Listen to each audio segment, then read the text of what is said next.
Bonjour à toi et bienvenue sur Canoute Télé. Je suis très heureuse de te retrouver ce vendredi matin. Écoute, pour la reaction live donc du scan de One Piece, le chapitre 959. Je suis très impatiente de lire donc ce nouveau chapitre, car faut dire que nous n'en avons pas eu donc la semaine dernière. Ça fait un petit peu donc 15 jours qu'on attend la suite. Et puis écoute, je suis très impatiente donc de découvrir le chapitre de cette semaine. Merci aux nouveaux Nakama, merci de rejoindre, de t'abonner sur la chaîne, ça me fait très plaisir, merci pour ton soutien. Aujourd'hui, je m'excuse pour ma voix un petit peu malade, mais ça ne m'empêchera pas de lire One Piece, non. L'envie de lire et de te faire cette reaction est plus forte que 2 ou 3 microbes. Donc, chapitre 959, Samouraï, déjà écoute le titre. Le titre fait plaisir. Donc le scan cette semaine, on reprend un petit peu sur l'avant-bataille. Voilà les préparations. Donc Kinemon fait le compte, il y a 4200 hommes. Et puis Franky, allez, on va amener les bateaux. Alors, il y a quand même un Usopp et un Franky très optimistes sur la situation. Donc les prisonniers de Udon ont un petit peu trouvé comme ça des armes pour la bataille à venir.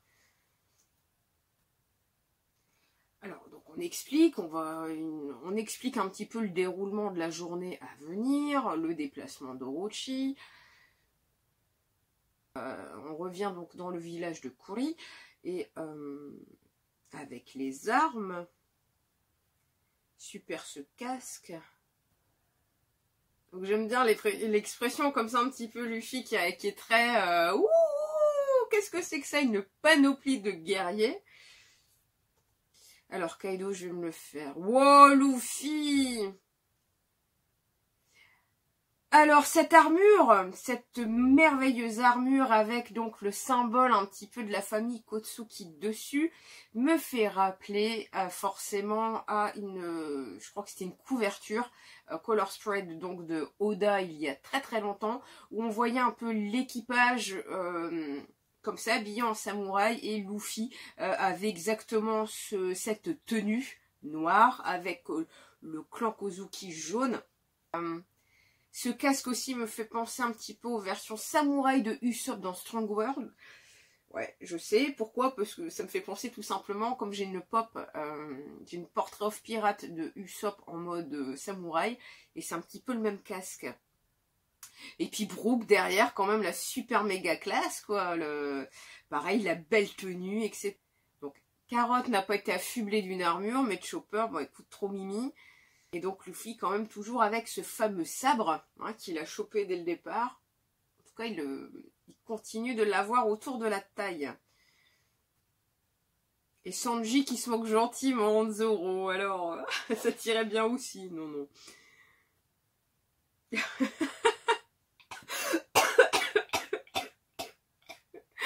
Désolée, mais t'as pris mes bases, du coup Zoro qui déploie, enfin on ne le voit pas déployer Edma, mais on voit encore que la montagne perd un bout, on voit encore que Zoro a tranché un bout de la montagne, et Nami qui s'énerve, à quoi vous jouez tous les deux?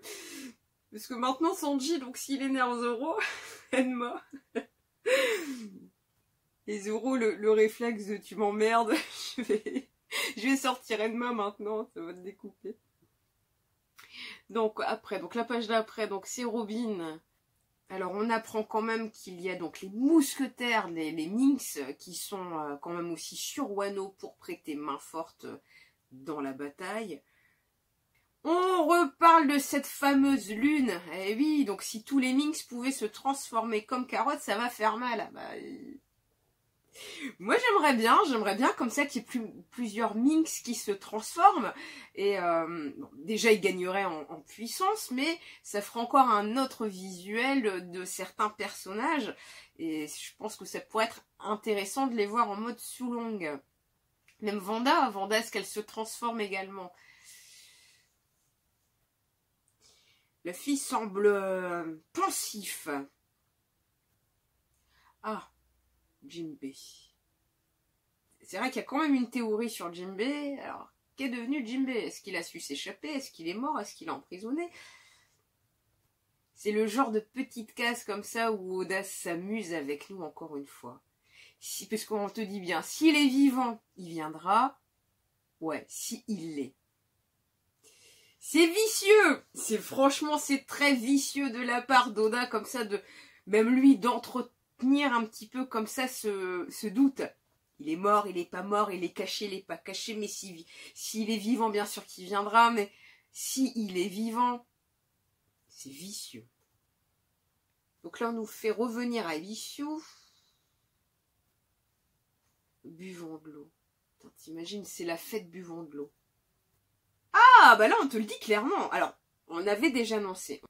On savait déjà que Otsuru était la femme de Kinemon, sauf que là, Oda, il officialise bien le terme. Hein, c'est bien noté noir sur blanc. Otsuru, femme de Kinemon.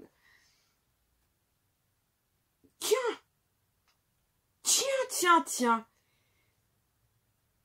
Kikunojo est le vrai nom de Okiku. C'est un prénom masculin. Alors, est-ce que Oda il nous refait la même chose avec Okiku?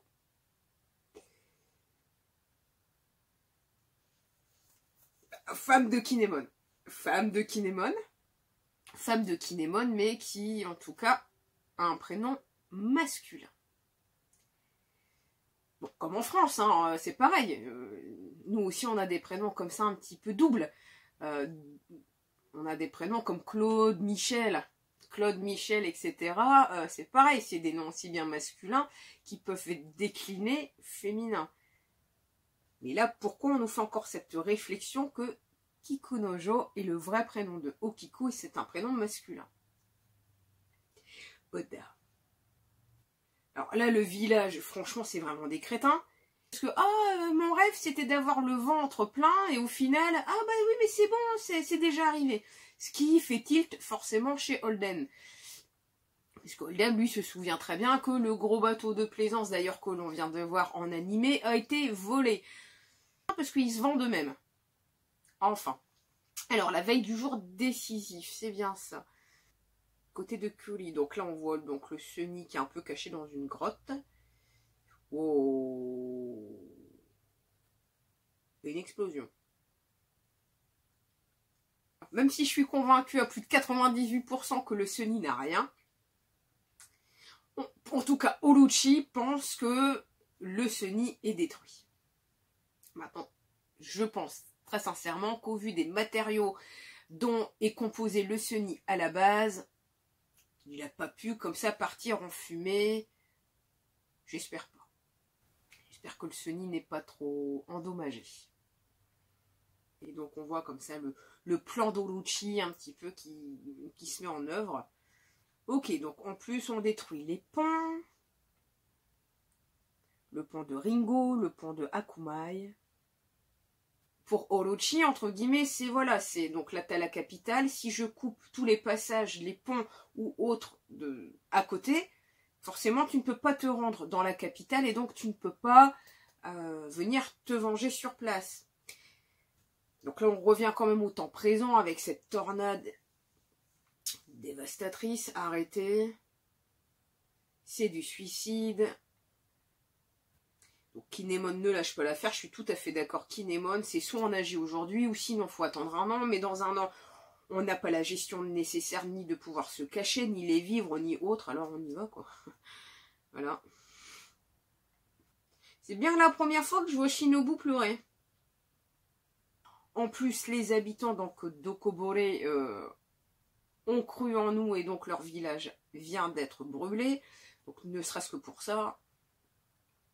On n'a pas le choix, faut y aller les mecs. Voilà. À moins que vous préfériez que nous vivions dans la honte. Ah bah voilà, le voilà enfin ce fameux flashback. Pourquoi il y a 39 ans? Oh le double. 39 ans. 19 ans avant la mort de Roger. L'individu le plus populaire de sa génération, Hein, on le voit encore de dos. Et voilà, fin. Bon. Alors maintenant, si on passe un petit peu au côté review de la chose, on n'apprend pas encore 50 000 trucs. Alors mon chat est venu me rejoindre. Oui. Tu voulais savoir la suite de l'histoire, Natsu? Oui. Alors Natsu, si je dois te raconter l'histoire, eh ben donc les Mugi sont bien vivants. Oui. Il y a Orochi qui pense avoir coupé tous les chemins pour mener à la capitale, espérant qu'il n'y a personne, écoute, qui vienne pour se venger. Et puis, disons que Orochi pense que le Seni n'est plus. Orochi pense avoir détruit le Seni. Écoute, moi j'y crois pas. Je te dirais bien qu'à 98% le Seni n'a rien. Il y a quand même Luffy qui se pose la question de savoir où est Jinbei, car Big Mom est là, donc Jinbei devrait être là. Donc on espère qu'il ne soit pas mort, mais Oda joue encore comme ça sur les mots, en disant mais oui, il viendra. Enfin, il viendra s'il n'est pas mort. Donc c'est quand même très vicieux, encore une fois, de sa part. Et puis il y a quand même aussi cette fin de chapitre qui est quand même assez déroutante, parce que eh ben donc ça se termine sur un flashback de Oden. Et en plus, pas il y a 20 ans, mais il y a bien 39 ans. Donc vraiment au départ du départ, je pense, de l'ascension de Oden. Donc Oden, l'individu le plus populaire de sa génération. Il y a quand même cette fin de chapitre qui est pour moi un peu frustrante. Dans le sens où, voilà, je plante encore une graine. Et je vais attendre qu'elle germe un petit peu dans vos têtes. Donc sur les réseaux ou autres, on veut savoir donc l'histoire des Kozuki, l'histoire de Wano, le flashback, sauf qu'on te l'introduit encore une fois à la fin. 39 ans, donc soit 19 ans avant la mort de Roger, donc c'est quand même un beau flashback.